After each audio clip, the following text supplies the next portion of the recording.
Welcome to Tears of Karma. I never thought my own daughter's wedding would be the stage for my humiliation. The hall glittered with chandeliers that cast golden light over the guests, every surface gleaming as though wealth itself had been draped across the room. Laughter rang sharp, cutting into me like glass.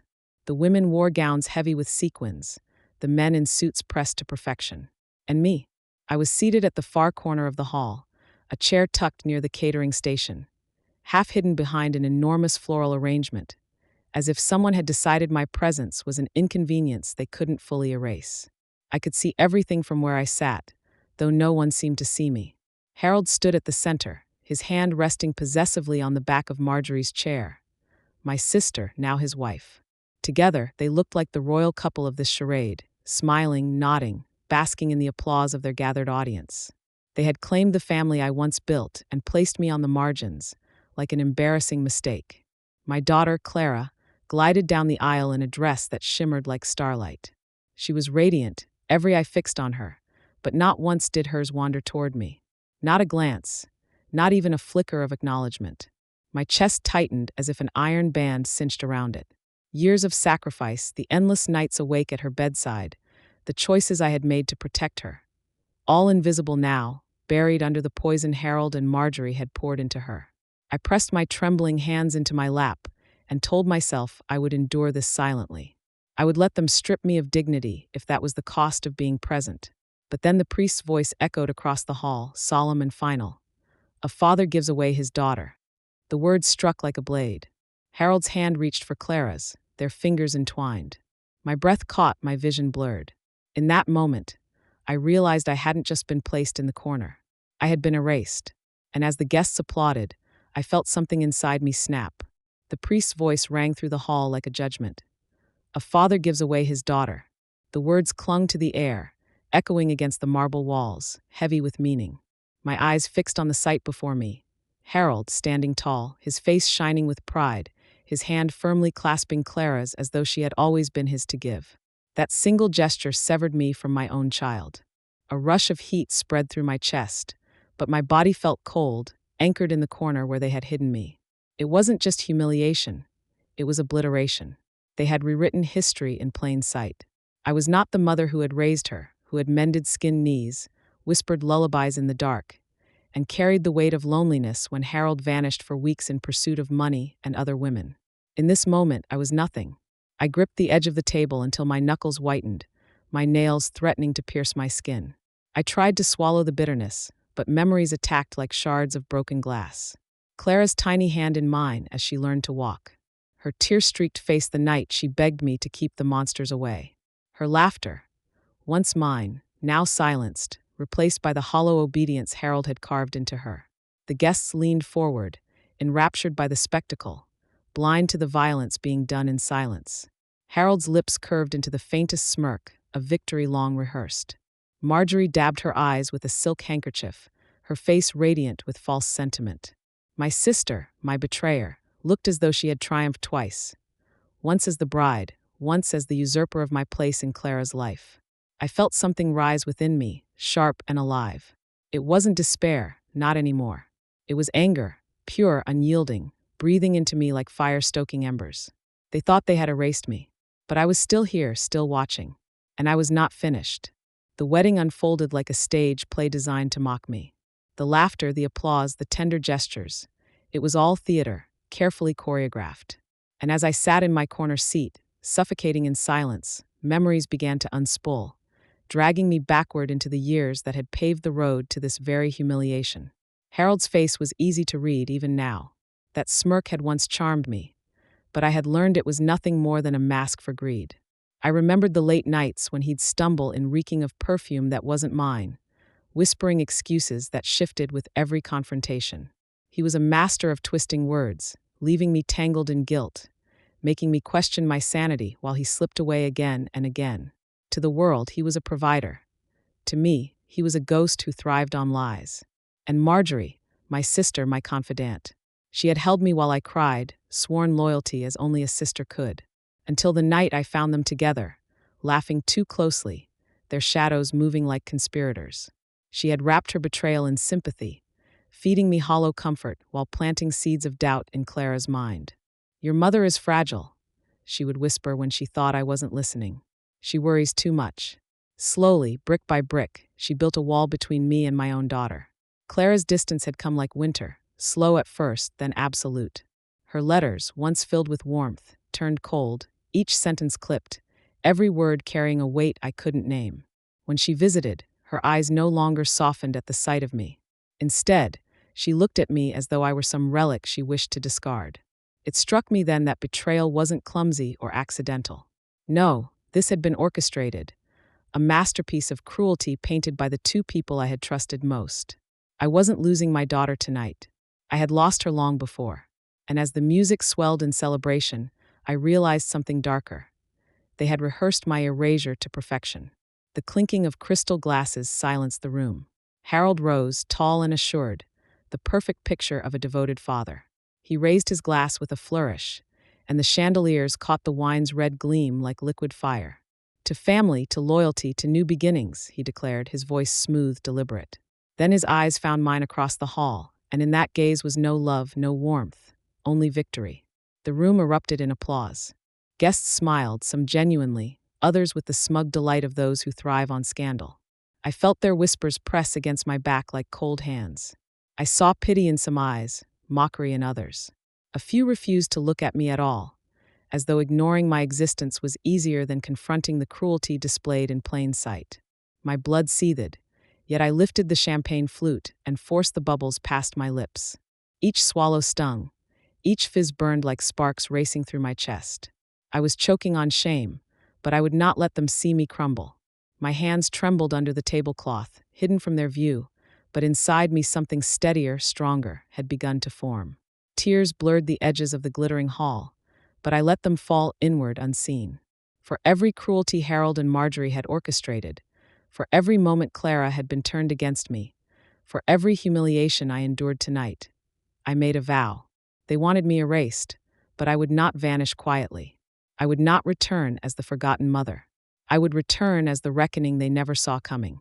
And as the applause still rang in my ears, I felt the first sharp taste of revenge settle on my tongue like wine turned bitter. I left before the music ended, slipping unnoticed through the side doors. The heavy hall doors closed behind me, muting the laughter, sealing me out of their triumph. The night air hit my skin like a baptism, cold and sharp, cleansing me of the suffocating perfume of betrayal inside. My heels struck the pavement, each step ringing like a vow, steady, deliberate, unbreakable. They thought this story ended with my humiliation, but it was only the prologue. In the shadows of the parking lot, the silence welcomed me. The lamps buzzed faintly, throwing long streaks of light across the asphalt. I stood still, drawing in the dark like breath, and in that stillness my mind sharpened. They had mocked me with erasure, but I had weapons they had forgotten: memory, patience, knowledge. I thought of Harold's debts, the ones he buried beneath shell companies and falsified ledgers.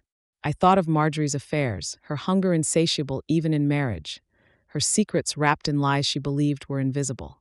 And Daniel, Clara's shining new husband, already drowning in the shadows of dangerous men he thought were allies. They had played me for years, painting me as fragile, unstable, pitiful. But I had been watching, listening, collecting. Every overheard whisper, every suspicious receipt, every inconsistency tucked away like shards of broken glass. Revenge would not come with screams or violence. No, my vengeance would be silent, precise, inevitable.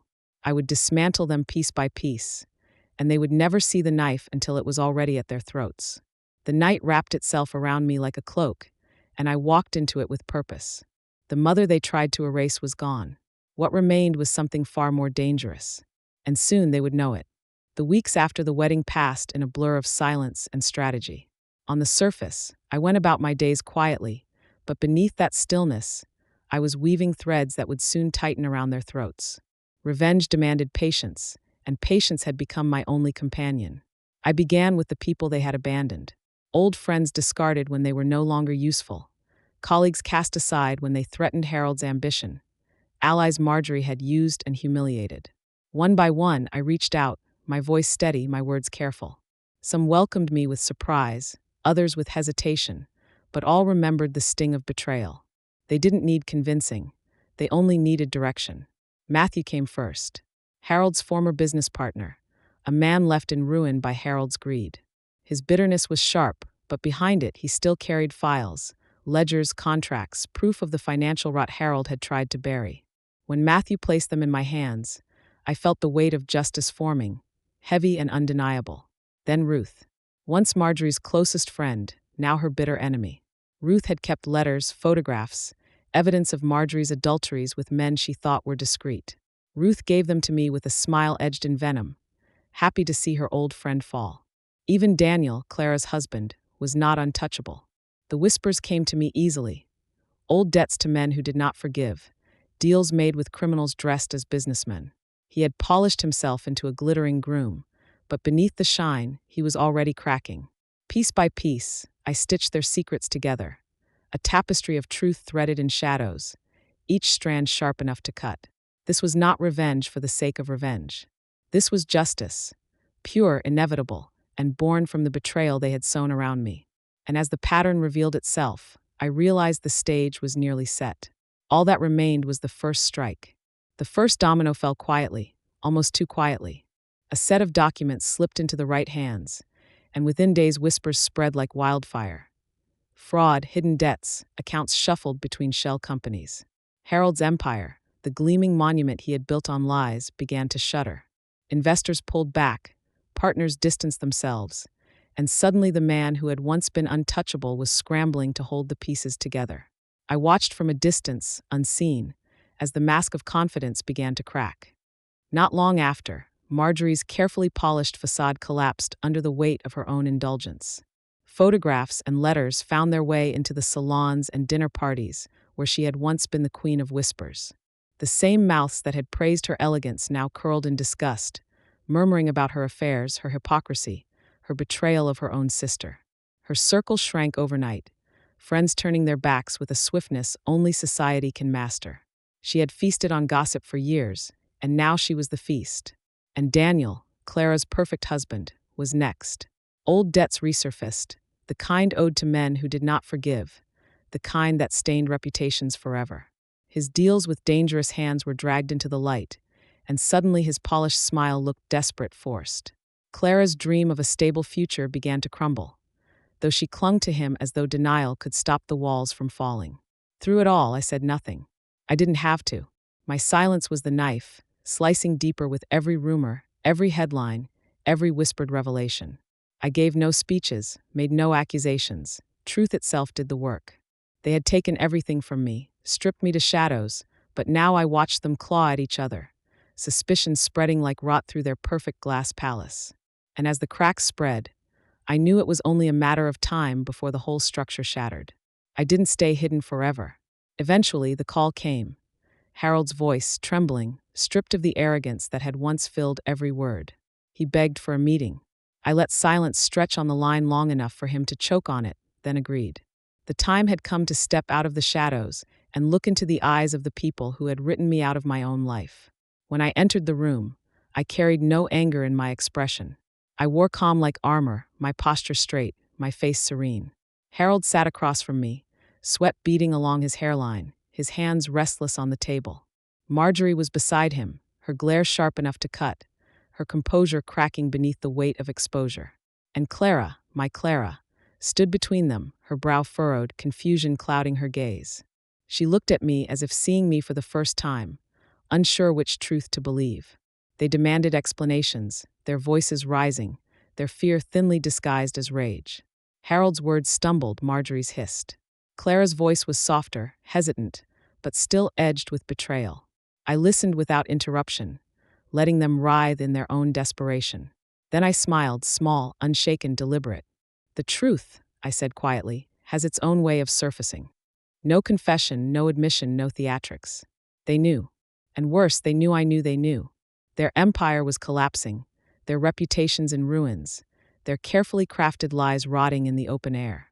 I hadn't needed to scream or beg or defend myself. My silence had become the weapon they never anticipated.